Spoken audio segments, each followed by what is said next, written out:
জামাতের আছে এবং এই জন্য জামাতকে অনেক দায় পরিশোধ করতে হয়েছে তাদের রাজনৈতিক জীবনে।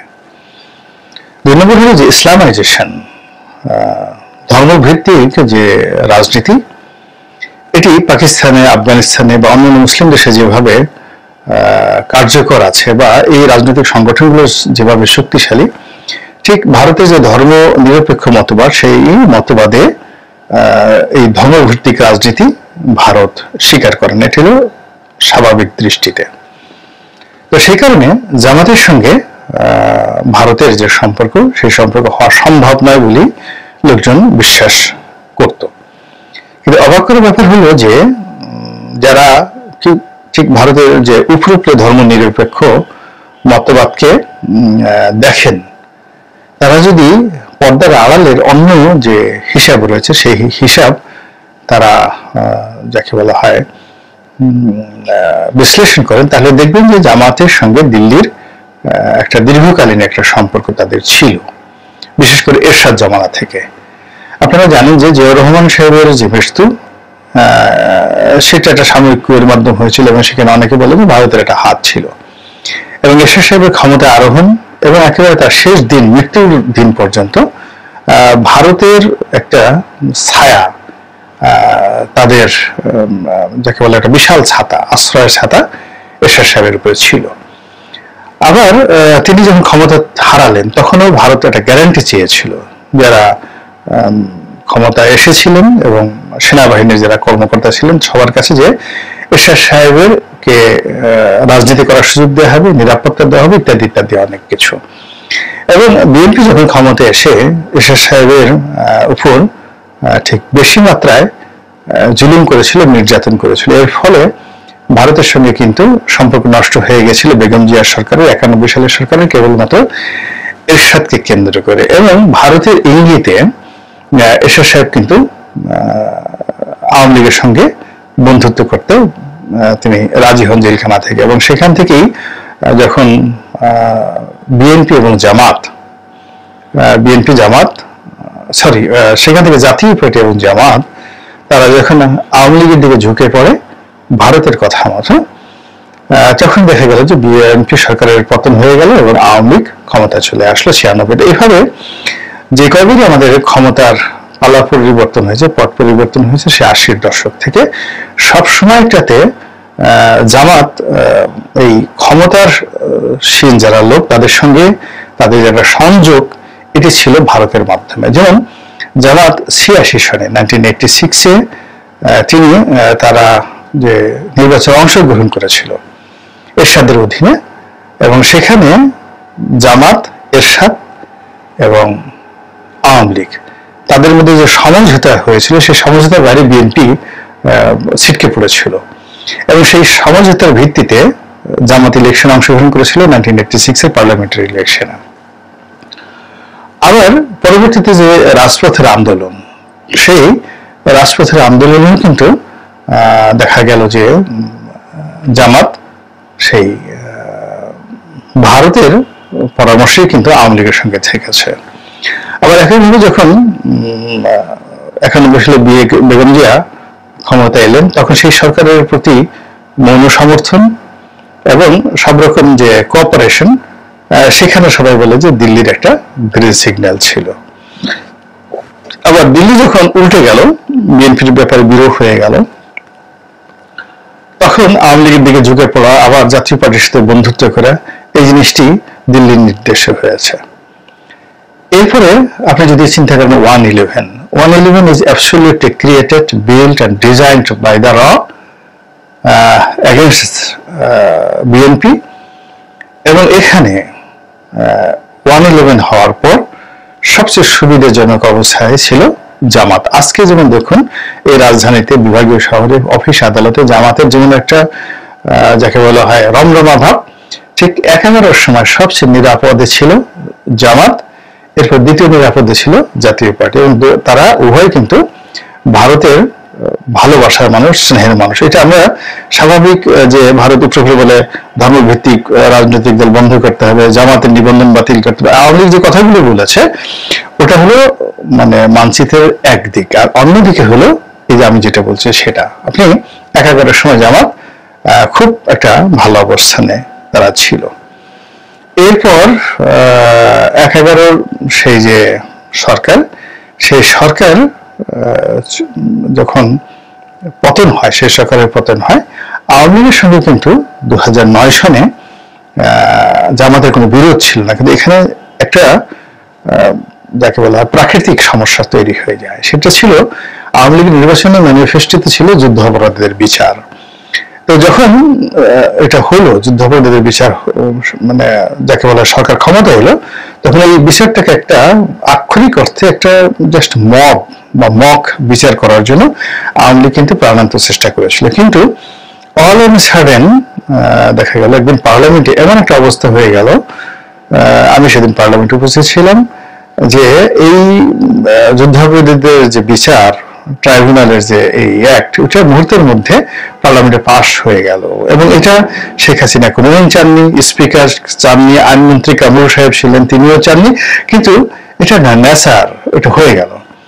এবং হয়ে যাওয়ার পরও কিন্তু ভারত কিংবা আওয়ামী লীগ জামাতকে খোয়াতে চায়নি, জামাতকে কাছে আনার চেষ্টা করেছে, তাদেরকে বোঝানোর চেষ্টা করেছে যে যেহেতু আমরা এরকম একটা বিষয় করেছি, এখানে আলটিমেটলি যাকে বলা হয় আলটিমেটলি এটা একটা সাজানো দেশ একটা বিচার হবে, তেমন কিছু না। কিন্তু প্রকৃতি এখানে উল্টো খেলে এই বিচার প্রক্রিয়াটা ধীরে ধীরে এমন একটা চলে গেল যেটা নাটাই আর আওয়ামী লীগের হাতে ছিল না। এমনকি মানে জামাত নেতাদের যে ফাঁসি, এই ফাঁসির বিষয়ে কিন্তু ভারতের গ্রিন সিগন্যাল ছিল না, বরং ভারতের রয়ের কর্মকর্তারা প্রাণান্ত চেষ্টা করেছিলেন যে জামাত নেতাদের, বিশেষ করে মতিউর রহমান নিজামী, তারপরে যাকে বলা হয় মতিউর রহমান নিজামী এবং মীর কাসেম আলী, এই দুজনের যেন ফাঁসি না হয় ভারত সর্বোচ্চ চেষ্টা করেছে। কিন্তু নিয়তির ফাঁদে পা দিয়ে এমন একটা অবস্থায়, মানে বেঞ্চে এমন একটা ঘটনা ঘটেছে, হাইকোর্টে এমন একটা ঘটেছে, রাজপথে এমন একটা ঘটেছে যে আওয়ামী লীগ চেষ্টা করলেও, শেখ হাসিনা চেষ্টা করলেও বা চেষ্টা করে এই জিনিসটি কিন্তু ফেভার করতে পারে না, কিন্তু তাদের সম্পর্ক কিন্তু কানেক্টিভিটি কিন্তু নষ্ট হয়নি। এবং যে এখন আপনি দেখেন আজ থেকে 6 মাস আগে আমি যখন আওয়ামী লীগ ক্ষমতায়, আমি তখন একটা ভিডিও করেছিলাম যে জামাতের দিল্লি কানেকশন, বিএনপিকে বাদ দিয়ে জামাতকে ক্ষমতায় বসাতে চায় দিল্লি, এই শিরোনামে করেছিলাম। এবং তখন আমি যেটা বলেছিলাম যে দেখুন শেখ হাসিনা টিকতে পারবে না, এটা দিল্লি বুঝে গেছে। তখন এখানে যে বিকল্প যে ব্যবস্থাটা তারা করতে চাচ্ছে, সেখানে বিএনপির পরিবর্তে তারা জামাতকে প্রাধান্য দিয়ে জামাতকে ভারতের বি টিম করে আর আওয়ামী লীগকে এখানে সি টিম বানিয়ে ভারতের স্বার্থ রক্ষা করার যে একটা মাস্টার প্ল্যান নিয়ে এগোচ্ছে, এই ব্যাপারে আমি কিন্তু খোলামেলা আজ থেকে 6 মাস আগে শেখ হাসিনা যখন ক্ষমতায়, তখন কিন্তু এই কথাগুলো বলেছিলাম। আর আজকের দিনের টুডে ইফ ইউ সি, আজকের দিনের যদি আপনি বাস্তবতা দেখেন, তাহলে দেখেন যে এই শহরে এখন জামাতের রাজত্ব চলছে, সচিবালয় থেকে শুরু করে সব জায়গাতে জামাতের রাজত্ব চলছে। এবং ভারত জামাতের ব্যাপারে কতটা সহনশীল, তারা এমনকি ডক্টর ইউনূসকে বাদ দিয়ে জামাতের সাথেই সম্পর্ক স্থাপন করতে চাচ্ছে। এবং এখানে আওয়ামী লীগ এবং অন্য কাউন্টার যারা গ্রুপ আছে, তারা বিভিন্ন রকম অপতৎপরতা চালার চেষ্টা করছে। সেটা হলো মূলত ইউনূস সাহেবকে বা ইউনূসের সরকারকে বিব্রত করার জন্য, জামাতকে নয়।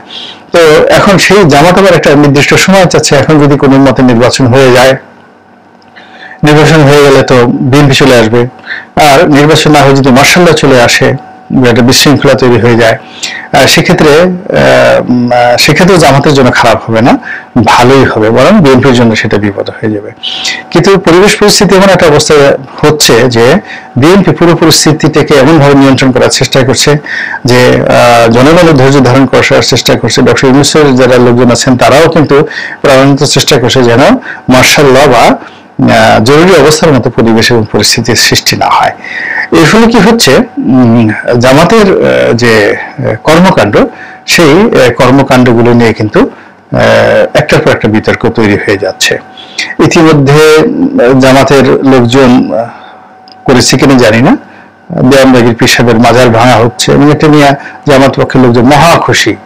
তারপরে আহমদিয়া জামাত যেটা রয়েছে তাদের সাথে তাদের গন্ডগোল, অনেকগুলো মাদ্রাসার দখল নিয়ে যে সকল পত্রপত্রিকা খবর আসছে, তারপরে বসুন্ধরার হেলিকপ্টারে উঠে জামাতের আমির কোথাও গিয়েছেন সেগুলো নিয়ে ভীষণ রকম ট্রল হচ্ছে। তারপরে শেষে উনি আওয়ামী লীগকে ক্ষমা করে দিয়েছেন, আওয়ামী লীগকে ক্ষমা করে দিয়েছেন, এই প্রকাশ্যে তিনি বিবৃতি দিয়েছেন যে সাধারণ ক্ষমা, আবার যেন তেন ক্ষমা নয়, তিনি একেবারে রাষ্ট্রনায়কের মতো সাধারণ ক্ষমা দিয়েছেন। এটা নিয়ে ব্যাপক আলোচনা হচ্ছে, বিএনপির মধ্যে আলোচনা হচ্ছে যে উনি কে, অন্যান্য সবার মধ্যে এমনকি যারা সমন্বয়ক তাদের মধ্যে কিন্তু এটা নিয়ে আলোচনা হচ্ছে। কিন্তু এই প্রতিটা কাজের সঙ্গে আপনার কি মনে হয় যে দিল্লির কোনো গ্রিন সিগন্যাল নেই? এর বাইরে আবার কি হলো, জামাত যে আমির তার একটি বক্তব্য সেটাও ভাইরাল হয়েছে, সেখানে তিনি বলেছেন যে জামাত এমন কোনো কাজ করবে না যেটা কিনা ভারতের মনে কষ্ট লাগে। আবার বলছি, প্রিয় দর্শক শ্রোতা, ইতিমধ্যে হাসিনার পতনের পর 60% কলকাতার মানুষ সব ফকির হয়ে গিয়েছে, কারণ বাংলাদেশের মানুষ সেখানে গিয়ে আর কিছু কিনছে না, সেখানে আর পর্যটকও যাচ্ছে না আমাদের বাংলাদেশ থেকে। এখন হাসিনার পতনের পর 7% বাজার হারিয়েছে কলকাতা। বিস্তারিত। ছাত্র জনতার আন্দোলনের মুখে দেশ ছেড়ে পালিয়ে ভারতে আশ্রয় নিয়েছেন সাবেক প্রধানমন্ত্রী শেখ হাসিনা। গত 5 আগস্ট এই স্বৈরাচার সরকারের পতন পর থেকে ভারতে কমে গেছে বাংলাদেশি পর্যটক। গত 1 মাসে যারা কলকাতায় গেছেন তারা অধিকাংশ আওয়ামী লীগের নেতা কর্মী। শেখ হাসিনার মতো তারাও নিজেদের রক্ষা করতে দেশটিতে অবস্থান করছে। সাধারণ পর্যটকরা না যাওয়ার কারণে প্রায় 60% কমেছে পোশাকের বাজারের বেচাকেনা, 70% কমেছে হোটেল বুকিং, 1/3 নেমেছে চিকিৎসা নিতে যাওয়া রোগীদের সংখ্যা। সব মিলিয়ে বড় ধরনের আর্থিক সংকটের মধ্য দিয়ে যাচ্ছে এই ভারতের দেশটি। শেখ হাসিনা ভারতে আশ্রয় নেওয়াতে দেশটির সঙ্গে বাংলাদেশের নতুন অন্তর্বর্তী সরকারের অভিজ্ঞতা ভালো না হওয়াতে ধারণা করা যাচ্ছে খুব সহজেই কাটবে না এই সংকট। প্রিয় দর্শক শ্রোতা, আমার কাছে একটা জিনিস বুঝে আসে না, হাসিনাকে কেন জায়গা দিয়েছে ভারত? হাসিনাকে কোনো দেশের মাটিতে একে জায়গা দেওয়া যাবে না। এই বাংলাদেশের মানুষকে বাংলাদেশে পাঠিয়ে দেওয়া দরকার। বাংলাদেশের জনগণ মনে করেন বাংলাদেশে ভারতের অতিরিক্ত প্রভাব, পানি বন্টন, সীমান্ত হত্যা বন্ধ না হলে দীর্ঘ ক্ষতির মুখে পড়তে পারে কলকাতা। এসএস হক মার্কেট, যা নিউ মার্কেট বলে পরিচিত, অথবা তার আশেপাশেই বিপণী বিকানগুলোতে সারা বছর বাংলাদেশি পর্যটকদের ভিড় লেগে থাকে, বেড়াতে এসে হোক অথবা চিকিৎসা করানোর জন্য।